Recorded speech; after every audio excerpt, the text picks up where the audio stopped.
Ashama akkam jirtu daawwattoota koo odeeffannoowwan ammaaf qabadhee dhiyaadheen isin dhiyeessaa hanga xumuraatti akkan waliin turtaniif kabajaanin isin affeera. Kanan dursu egaa ergaa muummichi ministeeraa Dr. Abiy Ahmed dabarsaniini Dr. Abiy har'a magaalaa Finfinnee keessatti dargaggoota wajjin kubbaa miilaa yeroo taphatanitti mul'ataniiru. Suuraan daawwattan kunis kana kan mul'isudha. Har'a magaalaa Finfinnee kutaa magaalaa Lidataa jedhamu keessatti argamanii kana raawwatanii egaa ergaa dabarsaniin hundumtuu damee hojiitti bobba'een hojjetee utuu mul'isee ta'ee oduu argamee fi fakkeenya oduu ta'ee itti gaafatama isaas utuu ba'ee Itoophiyaan biyya dargaggoota qabdu waan taateef sanyiin facaafnee boru bu'aa gaarii fidaa jedhaniiru muummichi ministeeraa ergaa dabarsaniini.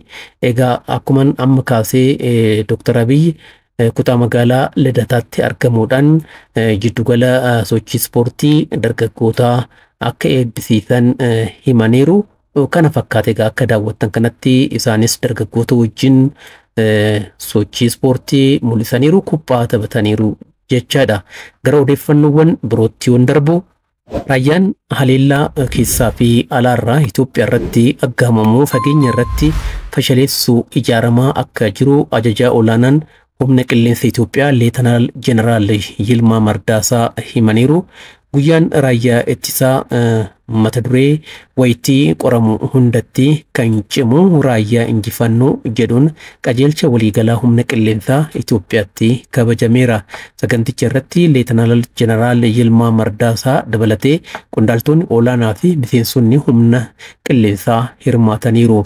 Raayyaan haalota jijjiiramoo fi walxaxaa hunda keessatti faayidaa biyyaalessaa fi birmadummaa Itoophiyaa haala amansiisan kan kabajsiisu ta'uusaa Leetanaal Jeneraal Yilmaa Mardaasaa wayituma kanatti dubbataniiru. Guyyaan raayyaa wayitii kabajamutti uummanni beekamtii fi kabaja akka kennu miseensonni raayyaa ittisaa immoo biyyaa fi nageenya uummataatiif wareegama kaffaluudhaaf guyyaa waadaa isaanii itti haaromsanidha jedhan wayituma kana. Gama maraan qophaa'ummaa loltummaa mirkaneessuun Itoophiyaan akka hin diigamne humna qilleensaa dabalatee raayyaa cimaan gama hundumaan gurmaa'aa akka jirus eerameera.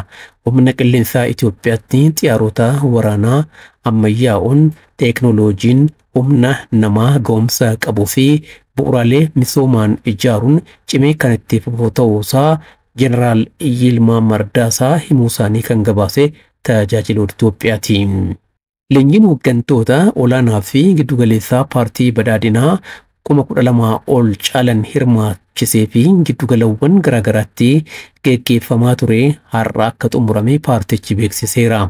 Leenjichi mata duree idaarraa gara mindaa jedhuun fulbaana 29 bara 2016 eegaluudhaan giddugalawwan garaagaraa 10tti kennamaa akka ture ni beekama.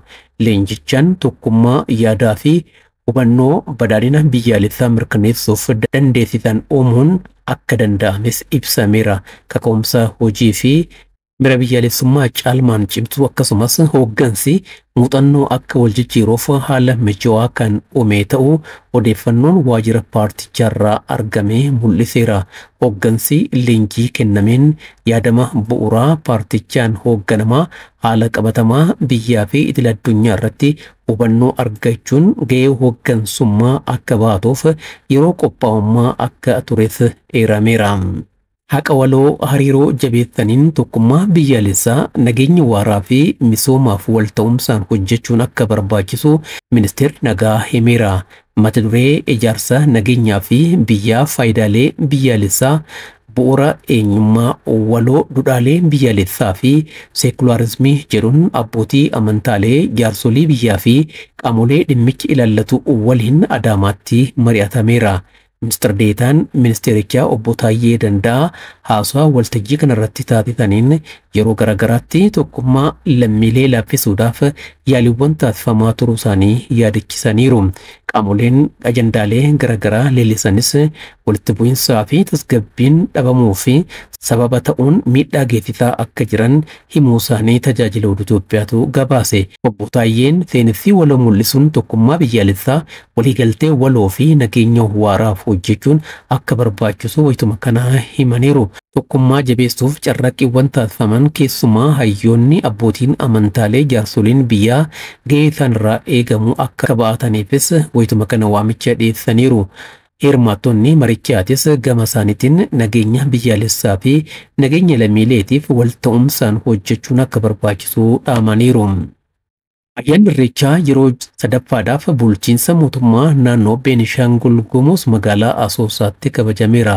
Ayyaana Irreechaa magaalaa Asoosaatti kabajame kanarratti barreessaan gumii abbootii gadaa Oromiyaa fi abbaan gadaa Tuulamaa gobana hoolaa fi abbootiin gadaa kanneen biroo haadholiin siinqee hawaasni naannoo Beenishaangul Gumuz magaalaa Asoosaa fi hawaasni Oromoo aanaalee fi magaalota ollaa Oromiyaa irraa argaman hirmaataniiru. Sirni kabaja ayyaanichaatis nagaan xumuramu odeeffannoon waajjira pirezidaantii naannoo Oromiyaa irraa argame mul'iseera. Dhimma naannoo Amaaraa wajjin wal qabate naannoo Amaaraatti nageenyi mirkanaa'aa waan dhufeef daangaan sa'aatii murteeffamee ture fooyyeffamuu koomaand poostiin naannichaa beeksiseera. Hoogganaan biiroo kominikeeshinii naannichaa fi miseensi koomaand poostii naannichaa Dr. Mangashaa Faantahuun ibsa har'a kennaniin naannoo Amaaraatti rakkoo nageenyaa mudatee hordofee daangaan sa'aatii labsamee akka ture yaadachiisaniiru. Sadarkaa hundatti hooggansa haaraa ramaduu fi caaseffama diriirsuun akka danda'ame kan himan hooggantichi uummannis fedhii fi kutannoo nageenyaaf qabu agarsiiseera jedhan. Qonnaan bulaan oomisha sassaabuudhaaf daldaltoonni nagaan akka hojjetaniif nageenyi barbaachisaa ta'uusaas eeruudhaan yeroo ammaa iddoowwan hixoo ta'an tokko tokkoon ala naannoo hundatti sochiin idilee itti fufee akka jiru dubbataniiru. Tarkaanfilee nageenyaa mirkaneessuudhaaf fudhatamaa jiran booda fooyya'umsi nageenyaa waan mul'ateef daangaan sa'aatii fooyyeffamuu himaniiru. Haaluma kanaan daangessi sa'aatii magaalaa Baardaar, Gondarii fi Dabra Birhaanitti sa'aatii 2 ture gara sa'aatii 3tti fooyyeffamuu himan. Gara fuulduraattis fooyya'insa nageenyaa magaalotatti mul'atu giddugaleessa taasifachuudhaan fooyyessi sa'aatii ni taasifama jedhan.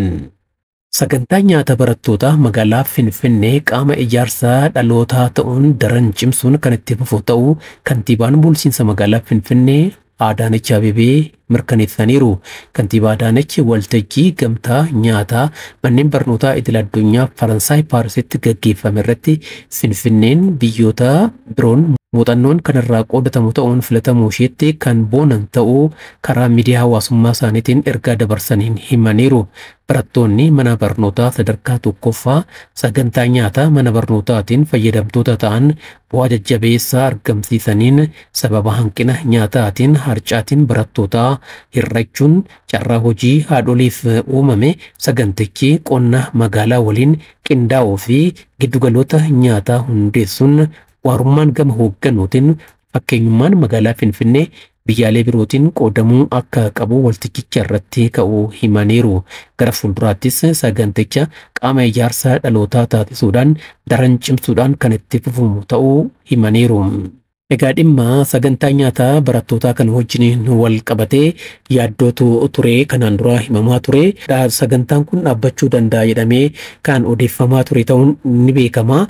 Odeeffannoon kantiibaan magaalaa Finfinnee Aadde Adaanech Abeebee kennan kun egaa ololaa fi oduuwwan odeeffamaa turan hunda kan fashaleessu ta'uunsaa ni beekama. Hordoftoota koo waan hordoftaniif baay'een isin galatoomfadha. Yeroo biroottis haaluma wal fakkaatuun odeeffannoowwan kanneen biroo hordofuudhaan isiniif dhiyeessa. Waan hordoftaniif hedduun isin galatoomfadha. Nagaatti fayyaa ta'aa.